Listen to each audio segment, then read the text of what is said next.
众朋友大家好，欢迎收看7月14早起新闻，我是主播陈哲安。新闻一开始，先来看花莲中庆市场附近一间铁树昨半暝着火烧。这个厝主是讲，加在迄时阵，伊饲的狗仔一直咧弄门，伊才知影有赶紧走出来。每天狗狗都会敲我的门，我都会骂。今天敲我的门，我没有骂，我就起来看一下，哇，边全部都是烟。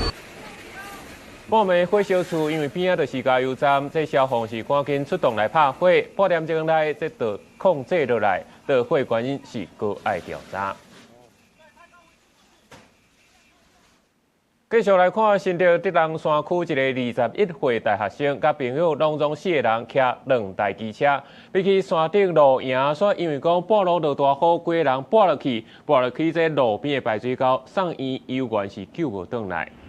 这现场的朋友甲民众要甲斗救，赶紧送病院急救，不过最后也是因为这脑部受伤严重，加上考虑了后放弃急救，救无倒来。目前5峰端由远景。那讲到这届暴雨风台，新竹减少灾情严重，司马库说交通袂通，就有水库的集水区落大雨，这敢若落雨雨水的量就差不多到规座水库欠水量，不过也造成在地部落是严重的灾情。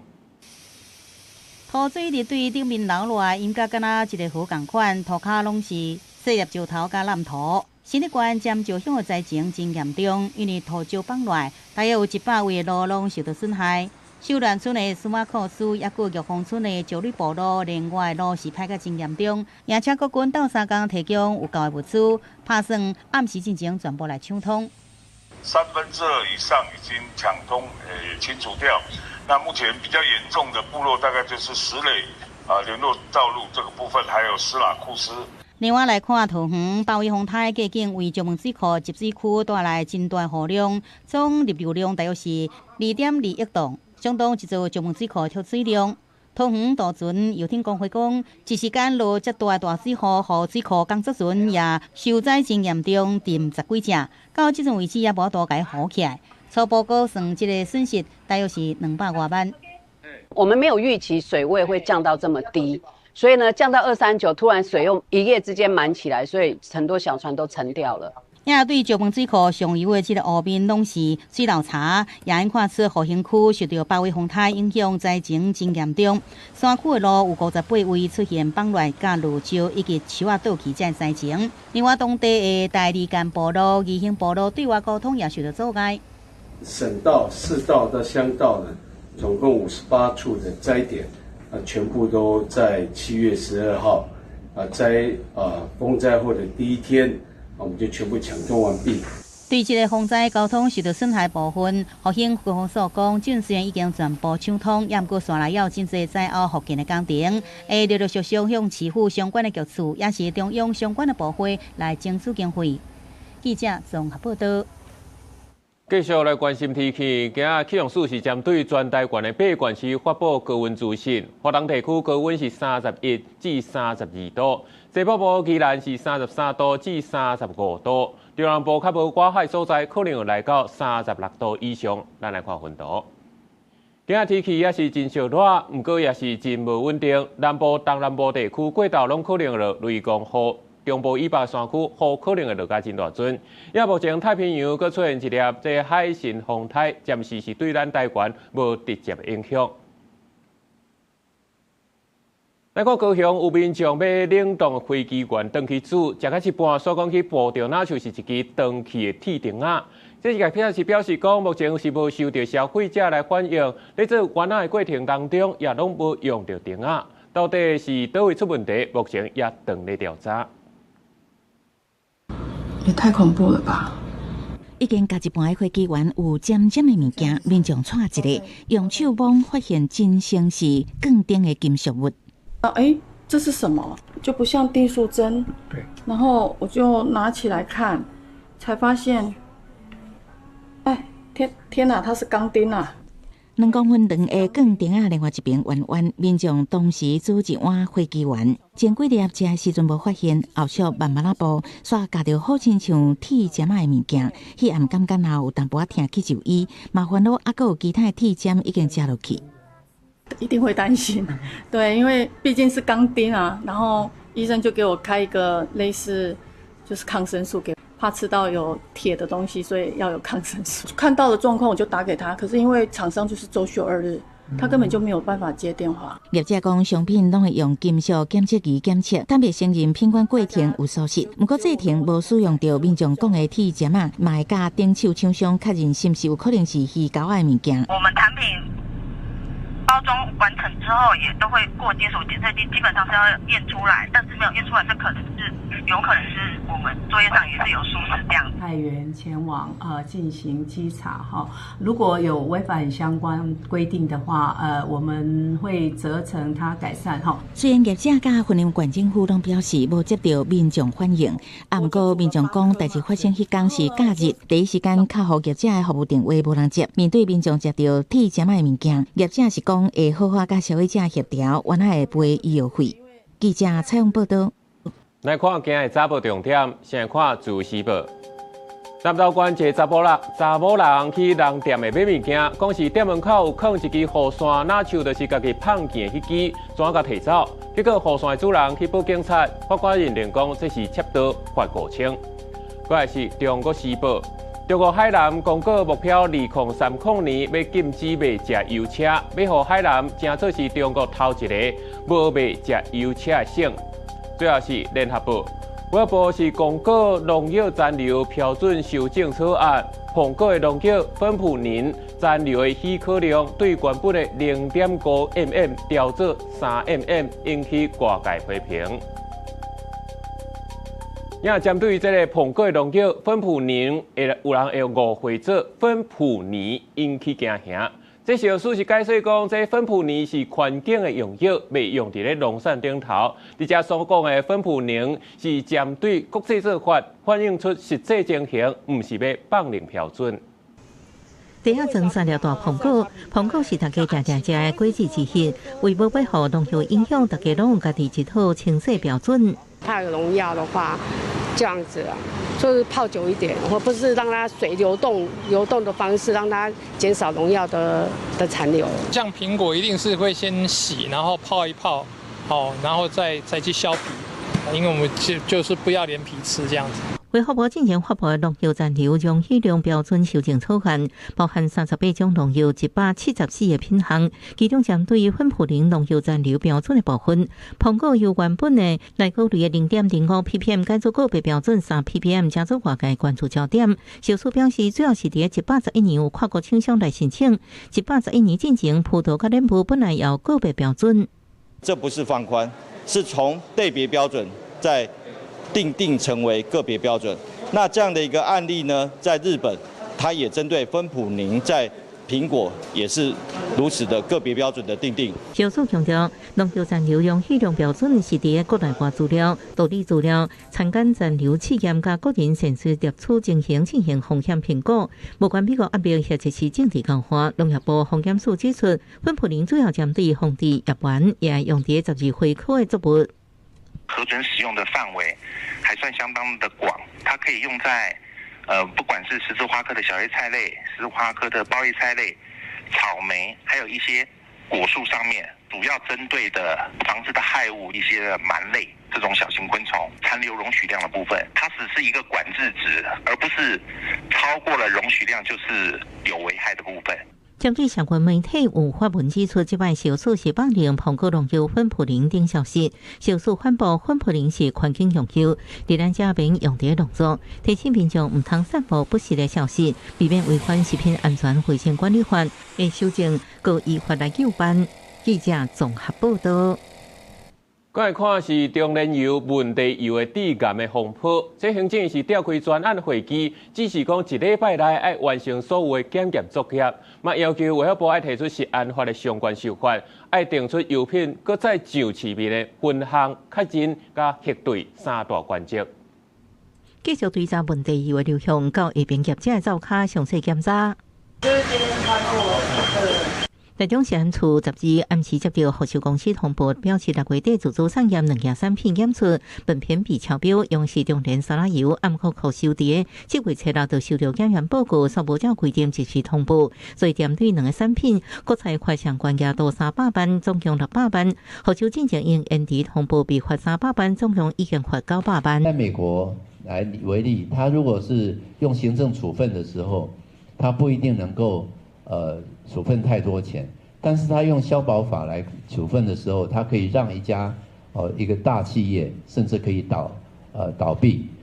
所以可以知道消保的力量是非常的大的。头则讲，免干那延迟通报裁决，更加爱全面品管甲消保机制。问题由早到落实市民，各地方政府继续追查，将法官卫生局针对中年游子今年4月到6月生产的技术问题油，继续展开下平查核。佫发现下城、火球场、好市岛等连锁业者业户相关产品已经回收。我们叫预防性下架，那同时我们要赶快协助来进行相关的检验。那检验合格之后，我们会有一些相关今天会有一些相关的规则。如果说在符合这个标准之后，那再让预防性下架的产品可以上市。行政13开跨部会议，针对有风险落架产品爱重新上架，用分源分项逐批确诊，顶悬下平核对3原则，经过小组协调市第13方认证检验机构检验合格了后，才能告别。会中也决议1礼拜内完成中年4到6月所有油品检验，厘清风险。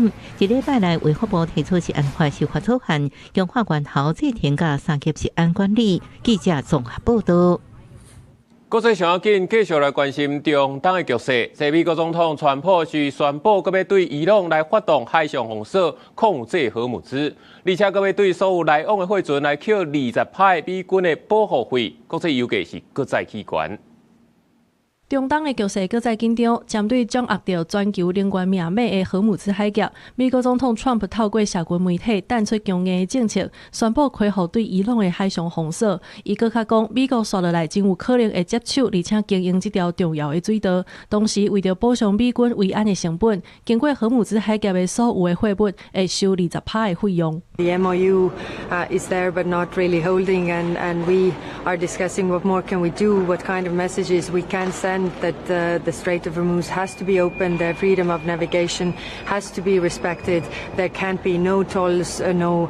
fees for navigation there. 虽然欧盟出面呼吁维持航行的自由，也毋过美伊双方又搁咧争海峡的控制权。美军中央司令部发布声明，会对台湾时间7月15透早4点开始，恢复对伊朗所有港口甲沿海的海上封锁。美军搁较警告，任何无经过授权出入封锁区域的船，拢有可能互炸落来，也是扣落来。也毋过伊朗军方也无咧落软。پیرو هشدارهای قبلی به هیچ عنوان به آمریکا اجازه دخالت در مدیریت تنگه هرمز را نمیدهیم و نخواهیم داد. 美伊关系真紧张，搁再互全球金融市场神经病安安，因为荷姆斯海峡掌握全球差不多1/5的石油海上贸易量，市场烦恼全球能源供应链会有断电的风险，刺激国际油价搁再加悬。记者综合报道。也因为即马，因为个国际油价搁再起来，美国白宫煞专工咧替一间加油站咧广告，讲这趟油就是为着川普，这介绍会比北京的搁较俗，背后经营者到打也毋知是啥。不过川普是讲，一定是因为这个人真爱美国。We're here at the first Freedom Fuel Network gas station right here in Philadelphia, leading the charge to lower gas prices. $3.47.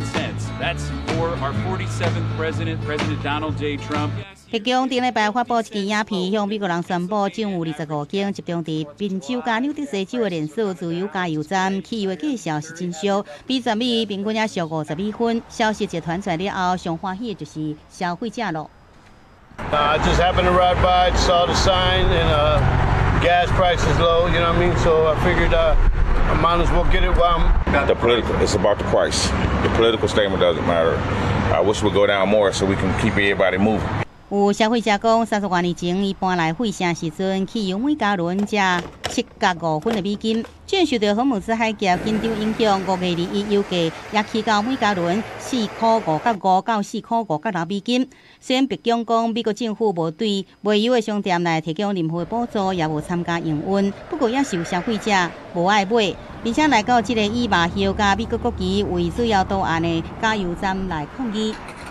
It's very hard to feed your families these days because of inflation, but we also have morality, right? And we have to vote with our dollars just like we vote with our ballot. 川普7月初是伫正式社群俄罗斯间领袖上是真巧，因为亲爱美国才安尼做，伊并且呼吁其他店头也安尼做。不过这间加油站到底是安怎才有法度未接受呢？纽时报访问中国便利商店协会发言人，发现伫费城地区，敢若是燃油批发价就超过每加仑$3，也要加这州税、联邦税，也佫有运输甲营运成本。代表店头若是要家己吸收这成本，就一定要另外卖其他的物件来掠长补底，若无实在无度经营落去。结果真正才无卖几工，自由加油站就袂堪要卖接受，已经对$3.4.7点点起到$3.5.7。公视新闻王鲁梅编译。泰国曼谷车堵车一间出名酒馆大火烧，造成上无32个人死亡，73个人受伤。在泰国总理阿努廷第一时间就赶去现场去了解，批评讲就是因为这间店甲道城出口拢挡掉咧，才会害死伤这么惨重。火灾现场烟真大，无到2秒，敢若发生爆炸，火一直喷出来，看起来烧甲真严重、真恐怖。也有一寡人紧冲出来，有人跋倒，有人身躯拢着火。泰国首都曼谷的赤道切地区，10点半暝晚要13的时阵，拉泡路一间真有名的米酒餐厅雄雄发生大火，因为当时餐厅人还佫真多，火佫炭烧甲真紧，真侪人疯狂走出来。想到当時大火伫炭燒嘅時陣，走出來人嘅感覺真恐怖。ภายในออกอู่บดีภายในวินาทีเดียวเราก็มองดูผนังว่าข้างบนอ่ะทำไมมันมีควัน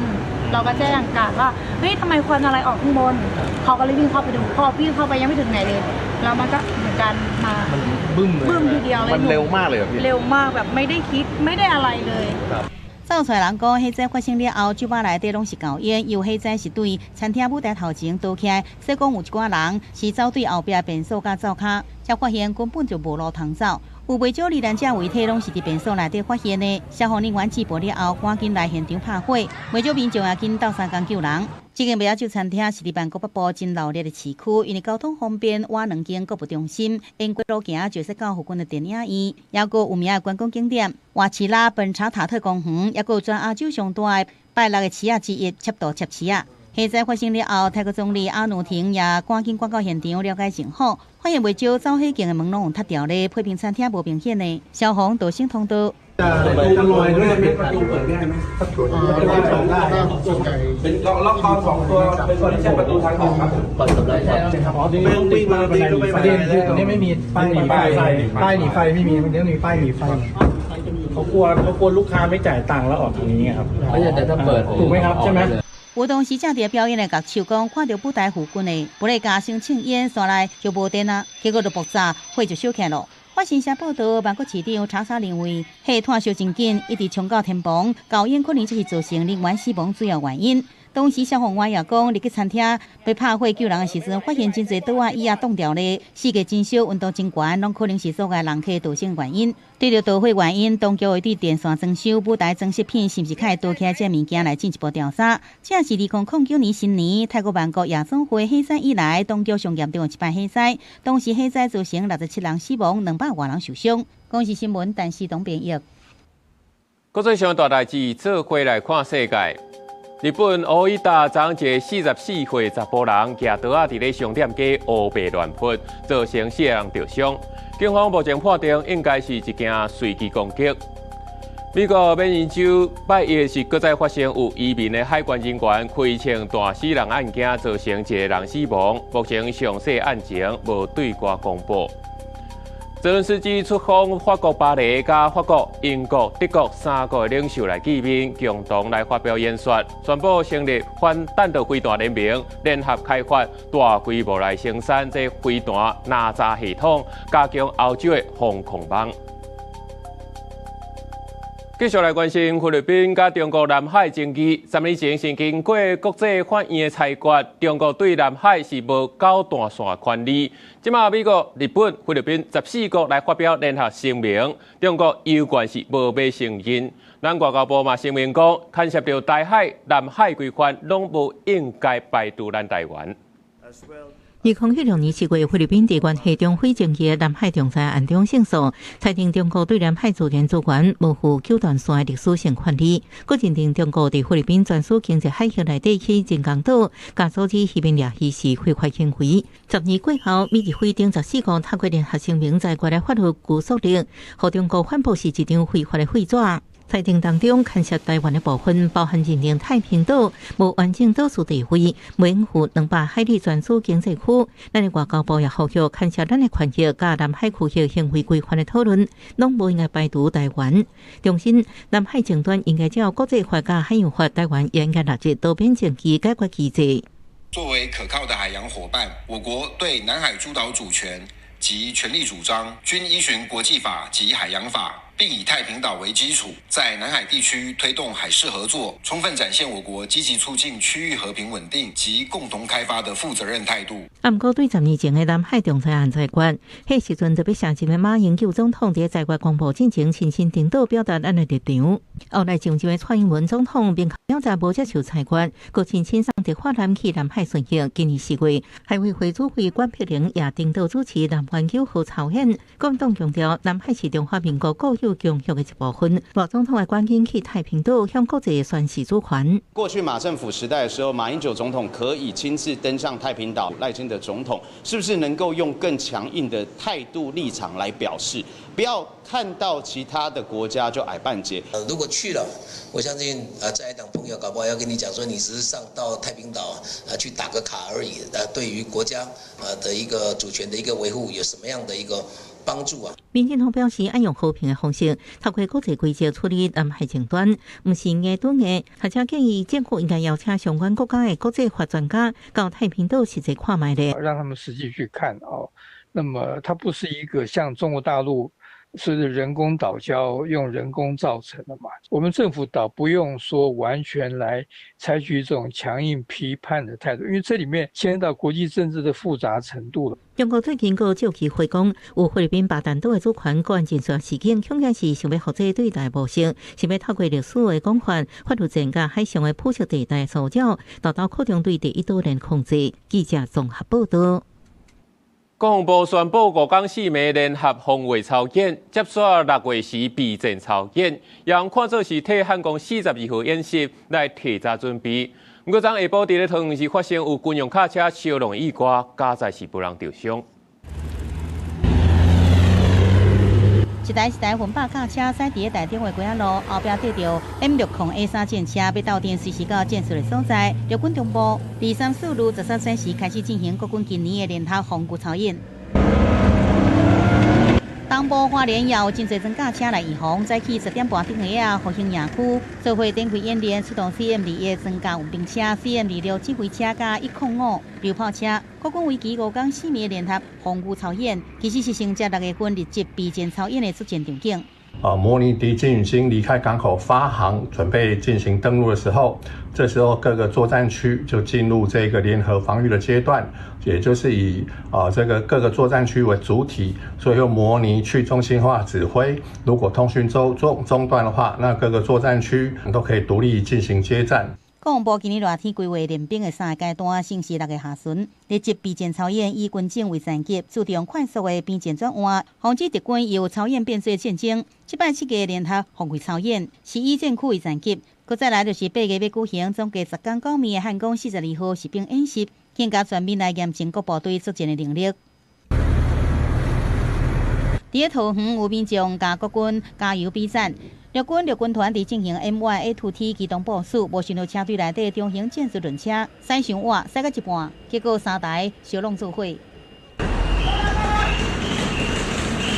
后者车头直接弄甲猫落去变形，加侪无人受伤。不过军事专家讲，本来操演就是压甲各种情况真实来呈现。不过也建议政府以后应考虑加入民间资源来配合。不只是这一次了，过去的演习也曾经发生战车跟民车擦撞或者是战车呢，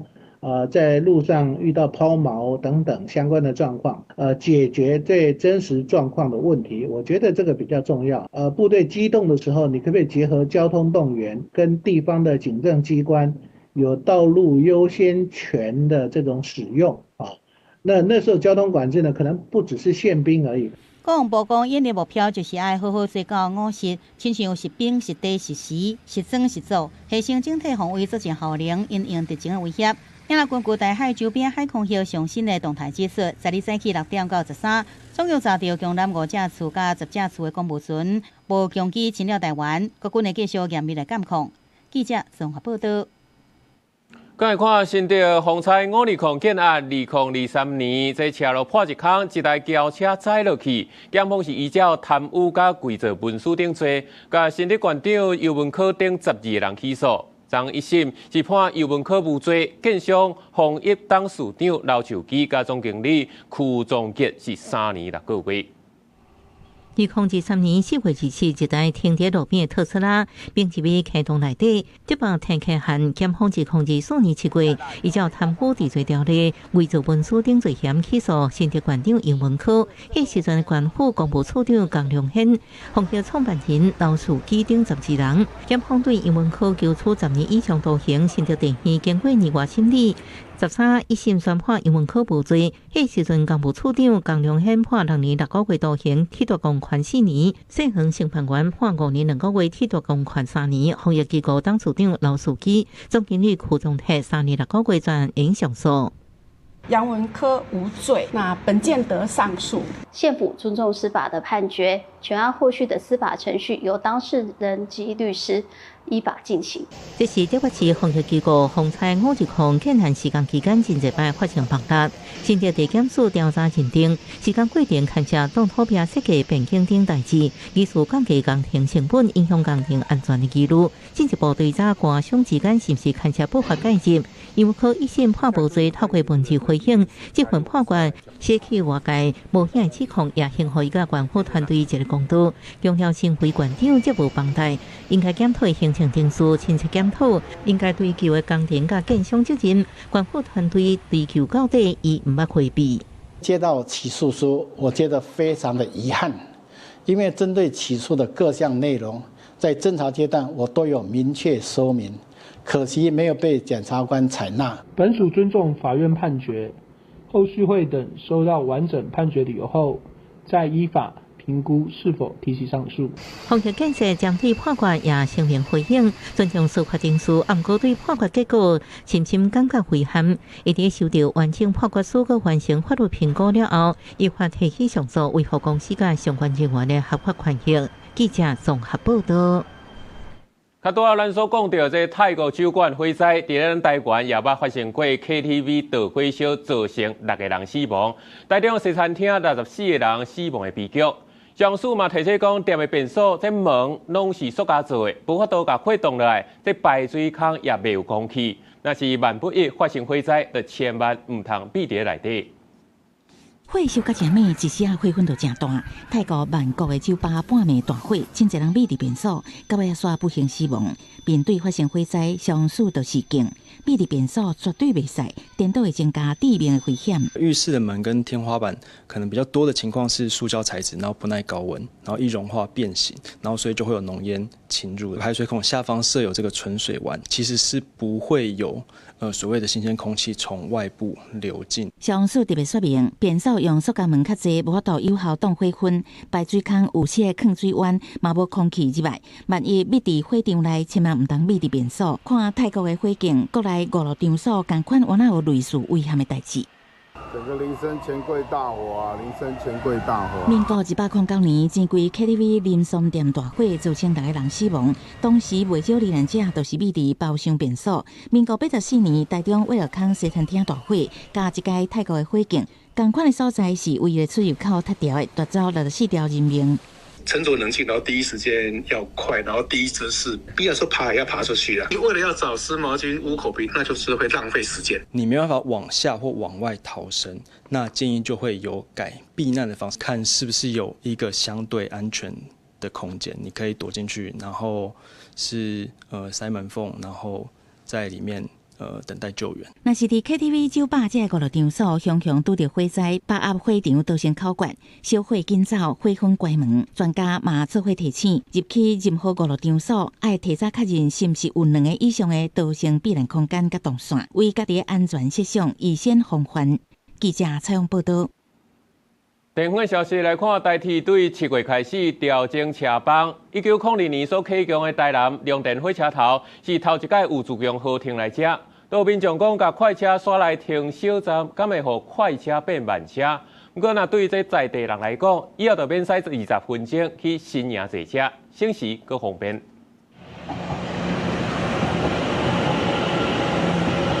白色的车身配上红色的花草甲车头，代替的普悠玛自强高看驶入来月台停车。同款的画面，伫咧别的火车头是真史上的代志。不过，对1902年启用的台南龙电火车头来讲，说是设站半外冬来，头届旧自强号停来遮，到底是电的福利，还是无采这台警车，民众的看法不同。我觉得很方便啊，因为我家的话要坐那种对号的列车都要到新营，然后就可能骑车20几分钟、30分钟。那如果这里有的话，我可能骑车10分钟，不用10分钟我就可以坐到对号列车。本身是有快速的列车嘛，那它如果一直都是停靠这种小站的话，它就没有办法达到它的本身的原来的就是那种快速到达的那种。代替7月调整车帮时间，龙电站一天会停2班自强号。民众讲，甲警车用来停小站，难免会互感觉较无彩。不过对在地人来讲，是省时佫利便。这几年随着南科愈来愈发展，尤其附近的沙仑、六甲、柳营，要做 AI 机器人产业链，人口增加红利也渐渐拖来到溪北地区。但是交通建设却对未着阵，即摆有自强号要停，对在地人来讲都是好消息。以前加好啦，以前要坐火车人就。有地普悠玛就加一个选择啊，可以选择一个机会。一班的时间人多啊，出来也袂当。一工2班嘛。这帮普悠玛人口20万的永康站无停，煞停2万人的龙电站，真是引起大家讨论。阮讲讲车帮时间7月初才拄改，会对电讯带来什么改变也看袂出来。不过对因造车来讲，效益有限。记者李新武、柯家珠、柯朝阳台南采访报道。讲到这丰台铁过后，家人的大武仑沙坡所有发现3只去互希望低调的刺壳啊，1只死亡，另外2只有救回来。有这环保团体是互政府这拖网甲鱼具等等的物件，都要刻名来登记，避免业者乱拼，才当降低海洋生物受到伤害机会。这里崩到了，对，它崩到那边了。大绳的部分。救援人员设置甲甜伫咧刺壳啊身躯顶的废弃希望透开，这是互台湾列做第一期要绝种的保育类野生动物。保育风台过境了后，12家人市政府咧清理大武仑沙坡罕有废弃物的时，有民众甲救生人员发现有3只刺壳啊，互废弃希望低调调，不过干那2只有救倒转来，另外1只在发现的时就已经死亡。这3只其实真的都是被渔网缠得非常紧密，就是我完全无法脱困。那如果没有因为台风冲上岸的话，它也许在海上也是一直被这个渔网缠到，它可能是没办法逃脱。救援团队表示，有救起来刺壳啊已经送到海区救伤中心治疗，死去迄只卖解剖，希望理清死因。根据海保署的统计，2025年到2026年，拢总会收属于7.7公吨的废弃希望啊。不过民团认为，反正有更较侪是留伫咧海底，无计算到。彰化跟彰化到花莲以北范围的搁浅海龟的资讯都调出来看，废弃渔具或者是渔具缠绕的情况，大概就是10%左右。那协会一整年会处理到150只到180只之间，所以大概就是15到18只的量。像2024年就有300多只的海龟，是因为可能像误食、渔网缠绕，或是误捕等等的，造成我们这些海龟的搁浅，甚至是死亡。民团嘛讲，目前政府干那帮连有刻名制度，透过标示来减少渔民黑白蛋网啊，伊嘛呼吁政府应该甲拖网、人具等等渔具列入管理，才能减少海洋生物受到伤害。记者郭金雄指讲，台北报道。那讲到南投德山是德甲产业重要的所在，为着要发展绿能，这政府是有辅导业者利用废料加工转做燃料。那受到这个风台影响，有业者加工的废料去予河水压淡伊，袂当生产。林业署是表示讲，会协助厂商来合法设置辅导申请航大设备。这届风台对中部嘛造成影响，像南投德山的这个产业的重要区域，大概会产生15到20吨的这个废料，被业者利用来做电力啊。这是新质燃料的新型产业，有竹仔加工业者讲，因一月日落爱150到180万吨的贵值原料，这回风台影响到交通，北部的竹仔无法度运落来。因才会当用风台进前抢收的竹仔来加工分类，互做竹粒仔的工厂。风台啊，这边啊，拢是北部较济啦，较严重，啊，落歹去啦，啊，就无得竹无得拆落来，那也袂用好，啊，就是爱休困，一直休啊。加工做竹粒仔的工厂，因为竹仔废料有200-300吨的量遮侪，搁去互风台雨压动去，8伊上班就爱赶紧甲遮的竹仔拍好打，恐惊爱一礼拜靠法度恢复生产。目前台湾有真侪使用水烟火炉的工厂需要燃料，嘛拢因为即届的风台受到影响。有业者表示，即阵竹粒仔生产一月日就爱加出20-30万的成本。伊即摆含水率在大概30%到40%。所以嘛是爱拍过，也是甲干燥过了才会使用。这落雨了吼，这可能稍微原本爱一礼拜左右才就搁对头开始，因爱搁拍，爱搁开始入料，累积甲有够的量，我才开始造粒。阮即个造粒，阮一工的量差不多在10吨左右啊。继续来辅导因，会当来取到一个合法的场所，互后摆若落雨了，吼袂受到雨水的影响。针对业者的困境。林业署南投分署是回应讲，会协助厂商合法来申请设立农业的仓库，避免原料受到天然影响。未来嘛透过林业基金的计划，辅导业者申请看守的设备。记者杨秀南投报道。立法院最近是有可能来召开授权委员会来讨论废监察院甲18岁公民权者的议题。有青年团体是表示讲，立法院已经通过选拔法的初审，这呼吁立法院长韩国瑜就要赶紧来召开调解协商，也望讲会当顺续来修改这授权的标准，透过修法来落实18岁公民权。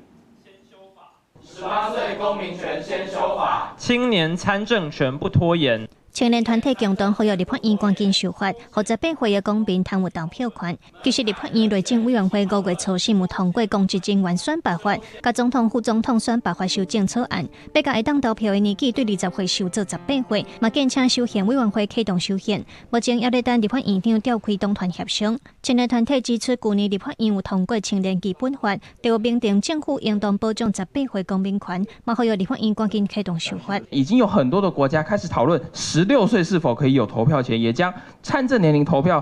压制到18岁，它不会削弱民主，反而让民主更可以贴近不同世代的真实需求。其实18岁公民权在2022年时，立法院就捌通过修宪案，然后交由公民投票来否决，说因为通过的条件伤严，要超过选举人总额的半数，致使修宪失败。青年团体甲学者认为，宪法第130条规定，满20岁者有依法选举之权，是为了保障20岁以上国民的选举权，并无禁止修法调降选举权的年岁。因认为宪法有改善的空间，注定无需要搁经过修宪。我们认为18岁公民权修法即可有宪法解释空间，这件事情已经被公法学界主流意见支持，朝野政党也在青年基本法、选罢法审议时对此有了共识，就应该优先完成修法。立院3读，总统公布之后，中选会如果认为有异议，就尽速向宪法法庭提出，让司法院做成确定解释。修宪公投门槛是非常高度的门槛，使得修宪几乎不可能成功。宪法呢需要改变，那么就应该一并的修改修宪门槛，这样才是真正的打开宪法改革之门。青年团体甲学者共同呼吁18岁公民权正经要经过修宪，也应当先对绑定修宪的条件开始做，避免公民参政权继续风拖延落去，嘛才通积极推动宪法改革。记者卢尚如、郑俊尧台北报道。受到这届风台影响，这考大学的分科测验是延后到拜1甲拜2这2天来举办。也因为讲这几年电子设备的这作弊案例有增加，大考中心是头一届来规定讲，若是有必要会当甲考生来做电子监测。也物理科的考试是有掠到考生用 AI 的目镜，引起讨论。万芳高中旗开得胜。学校的老师甲家长暂时就到考场为考生来加油。受到8月风台影响，大学分科测验延到平常时拜1、拜2来考。考生感觉加2天准备，想要争取更加好的科系应读。如果说有些孩子他可能前面的管道还没有顺利录取他要的学校，他的最后一拼就是这个分科测验。第一次考的不是他的第一志愿，所以想说再拼一下，一辈子才遇到这一次而已啊，不会困扰啊。13头一天进行物理、化学、数学甲生物4科备考的家长讲，就算即摆是平常时地考，因为关系囡仔的未来，囡仔想要争取更加好的志愿，只好请假来备考。像是头一节考的物理科，有教师讲，这试题是简单困难拄好，无复杂的计算甲物理真正带入去生活内底。也毋过有考生认为讲，规个来讲是比旧年较困难一点嘛。计算可能比较复杂一点，就是非选题比较不一样。选择题差不多，非选题都考实验啊，也没有到很生活化。物理有一题是有牵扯到那个最近蛮流行那个无人机啦，跟历届比起来，现在似乎真是有点远了。另外有教师分析化学科的规个试题题目偏向诺贝尔化学奖题材，结合高中基础观念有入题。试题呢是全面取材连结了课纲的实验与生活，用了不少最近科学研究的成果跟议题。那特别就像第15题的这个诺贝尔奖。另外，由近年来利用电子设备来偷食部案例增加，考场除了有电信车对无正常电波来进行定位，防止偷食部偷看。大考中心也头一摆规定，试务人员必要时阵会用对考生进行电子加金属探测。结果真正伫物理科考试探测器载入一件学生使用 AI 目镜案例。是有考生戴了智慧型眼镜，整个我们还在做进一步的具体事证的收集。大考中心讲，这是第二天要考历史、地理、数语、公民甲社会，又配合分科顺延。成绩公布改做8月初3，登记分发志愿改到8月初5到初8。也若8月17是放榜，也提醒考生考试时千万唔通用偷食簿偷看。记者综合报道。下晡报天气来看详细资料。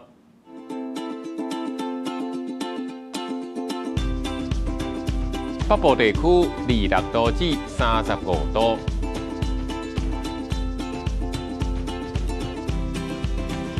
中部地区25度至35度，南部地区26度至36度，东部地区26度至33度。外岛地区27度至32度。个未来3天的天气。